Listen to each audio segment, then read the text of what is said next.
Welcome to A9 TV. రాష్ట్రంలో TDP కూటమి అధికారంలోకి వచ్చి 30 రోజులే అయిందని ఇంకా 5 ఏళ్లు పూర్తవలేదు. ఎందుకు అప్పుడే ఇలా ఊగిపోతున్నామని కాస్త ఓపిక పట్టు అని టీడీపీ రాష్ట్ర ఉపాధ్యక్షుడు ప్రకాశం జిల్లా ఒంగోలు ఎమ్మెల్యే దామచల జనార్దన్ రావు రాష్ట్ర మాజీ మంత్రి ఒంగోలు మాజీ ఎమ్మెల్యే బాలినేని శ్రీనివాసరెడ్డిని ఉద్దేశించి అన్నారు.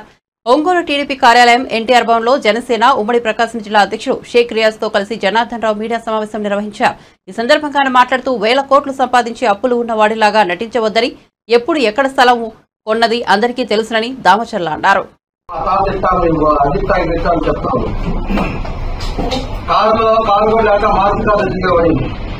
అది నీ సినిమా. ఇవాళ అధికారులు వచ్చి నీ కోటి రూపాయల కార్లు ఏంటి, నీ బంగారాలు ఏంటి, నువ్వు సోపులు వేసుకోవడానికి, నువ్వు తిరగడానికి ఆడిపిస్తున్నాయి డబ్బు. ఏదన్నా ఉంటే మాట్లాడాలి. అదేమంటే మీడియా వాళ్ళు కావాలని రాశారంటావు. మీడియా వాళ్ళు కావాలని ఎందుకు రాస్తారు? నువ్వు చేసిన శ్రేష్టాలు రాశారు. ఇంకా చాలా రాయాల్సింది. నీకు ఏడ ఆ వయసులు ఇచ్చే ఏడ ఏమైపోతావని చెప్పి రాయాలి అంతా కూడా. అదేవిధంగా ఆ ల్యాండ్ ఏదైతే ఉందో దాని మధ్యలో సర్వే నెంబర్లు ఉన్నాయో దాని మీద కూడా చేస్తాం, దాన్ని కూడా తీస్తాం. అప్పుడు నువ్వు వస్తావో, నీ బూతులు ఏం చేస్తావో, నువ్వేం చేస్తావో అది కూడా చూస్తాం. నేను వచ్చిన 30 రోజులే, కొంచెం ఓపిక పట్టు. 5 సంవత్సరాలు 4 సంవత్సరాలు అవలా. వచ్చిన 10 రోజులకి 20 రోజులకే నువ్వు ఓర్చుకోలేక ఊగిపోతా అంత తెచ్చుకోవాలక. ముందు పోయి హెల్త్ చూపించుకో, కండిషన్ గా పెట్టుకో. రాజకీయాలు తెలుస్తుంటారు, ఓడిపోతుంటారు. ఆరోగ్యవంతంగా ఉండు. 1000 కోట్లు సంపాదించావు. అమాయకుల మాదిరిలా నా దగ్గర డబ్బులు లేవు, 2 నెలలు ఆగి నా అప్పులు ఉన్నాయి, అప్పులు తీసుకున్నా. ఎప్పుడు నమ్మేవాడు ఎవరు లేదు. గుర్తుపెట్టుకో. ఎక్కడెక్కడ వైజాగ్ లో పెట్టావు, ఎక్కడెక్కడ హైదరాబాద్ లో కొన్నావు, ఎక్కడెక్కడ ఏం కొన్నావు అనేది పిల్లలు అడిగినా చెప్తారు. ఒంగోలు మన ఏదో అనుకుంటాం, ఏం తెలియదు అని చెప్పేసి. నువ్వు ఏడాది కొన్నావో తెలుసు. శుభ్రంగా నువ్వేం పేదవాడివి, ఎంత ఆస్తి సంపాదించావో తెలుసు. ఒక మళ్ళా ఇంకోటి కూడా అన్నాడు, మైన్స్ మినిస్టర్ ఉన్నప్పుడంట అతనికి క్లీన్ చిట్ ఇచ్చారంట. ఆయన 8 రోజులు ఉన్నాడు ఆయన మంత్రిగా. 2 రోజులు ఉన్నాడు ఆయన మంత్రిగా. 100 రోజులు మంత్రిగా ఉంటే క్లీన్ చిట్ నాకేమొచ్చింది, ఆయన చదువుకొని కుర్చీ చేసుకున్న రాబోతే వెళ్ళిపోయింది ముందు. దానికంటే క్లీన్ చిట్ ఇచ్చారంట. ఇంకా పార్టీకి ఏదో జనసేన పోతున్నాము, ఆగిపోతున్నాము అంటున్నారు. నేనే ఉంటా, నేను మనం చెప్పా 2 శాస్త్రాలు చూసి నేను ఇక్కడే పోటీ చేస్తాను. ఎవరు పోటీ చేద్దన్నారు సార్? నువ్వే అవసరం, నువ్వే కోసం.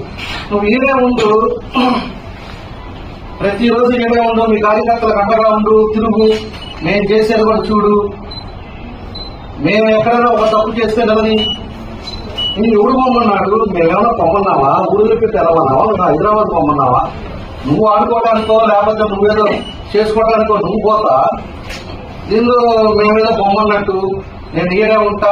ఈడే ఉండు పోయా స్వామి. ఎవడు బొమ్మలుగా నిన్ను ఈడే ఉండు, ఈడే నీ కార్యకర్తలకు అండగా ఉండు. మేమేదైనా పొరపాటు చేస్తే నిలది, తప్పులే. నిజంగా తప్పు జరిగితే నిలది.